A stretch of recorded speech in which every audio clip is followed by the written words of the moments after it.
பிரியமானவர்களே, ஆண்டவராகிய இயேசு கிறிஸ்துவின் நாமத்தினாலே உங்களை வாழ்த்துகிறேன். இந்த நாளிலும் நம்முடைய தியானத்திற்காக சங்கீதங்களின் புஸ்தகம் 19ஆம் சங்கீதம் 11வது வசனத்தை நான் வாசிக்கிறேன். அன்றியும் அவைகளால் உமது அடியேன் எச்சரிக்கப்படுகிறேன், அவைகளை கைக்கொள்ளுகிறதினால் மிகுந்த பலன் உண்டு. எனக்கு அன்பானவர்களே, நாம் வாசித்த இந்த வசனம் கர்த்தருடைய வார்த்தையை மையப்படுத்தி சொல்லப்பட்டிருக்கிறது. தாவீது இப்படியாய் சொல்லி இருக்கிறார், அவைகளால் உமது அடியேன் எச்சரிக்கப்படுகிறேன் என்பதாக. அவைகளால் என்று அவர் எதை குறிப்பிடுகிறார்? அது கர்த்தருடைய வார்த்தையாகிய வசனம். ஆம், இந்த கர்த்தருடைய வார்த்தையாகிய வசனம் நம்மை தேற்றும், தைரியப்படுத்தும், அதே நேரத்தில் நம்மை எச்சரிக்கவும் செய்யும். இந்த வார்த்தைகள் நம்மை எச்சரித்திருக்கிறதா? அதற்கு நாம் செவி கொடுத்து நம்முடைய வழிகளை மாற்றி அமைத்துக் கொண்டிருக்கிறோமா?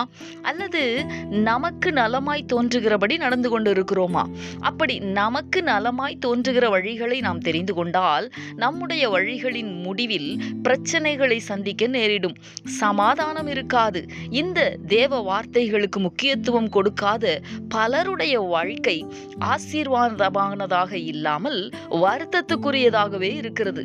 இந்த வார்த்தைகளின் எச்சரிப்பு ஒருவேளை கேட்கிறதற்கு, பின்பற்றுகிறதற்கு கடினமாய் இருந்தாலும் அவைகளின்படி நடக்க நாம் நம்மை அர்ப்பணித்தால் நாம் ஆசீர்வதிக்கப்படுவோம்.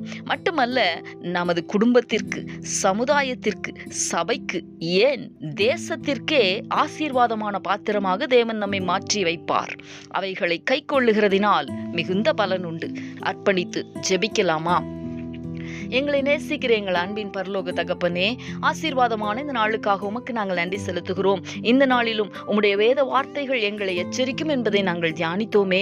தகப்பனே, எங்களுடைய வாழ்க்கையிலே நாங்கள் மாற்றி அமைக்க வேண்டிய காரியங்களை உம்முடைய வசனத்தின்படி நாங்கள் மாற்றி அமைக்கும் பொழுது அவைகளால் நாங்கள் மிகுந்த பலன் அடைய முடியும் என்பதை நாங்கள் தியானித்தோமே. எங்களுடைய வாழ்க்கையை இந்த கிருபையுள்ள வசனங்களுக்கு நாங்கள் அர்ப்பணிக்கிறோம். உம்முடைய வார்த்தையின்படி வாழ எங்களுக்கு உதவி செய்யும். இயேசு கிறிஸ்துவின் நாமத்தில் வேண்டிக் கொள்ளுகிறோம் நல்ல பிதாவே. ஆமேன், ஆமேன்.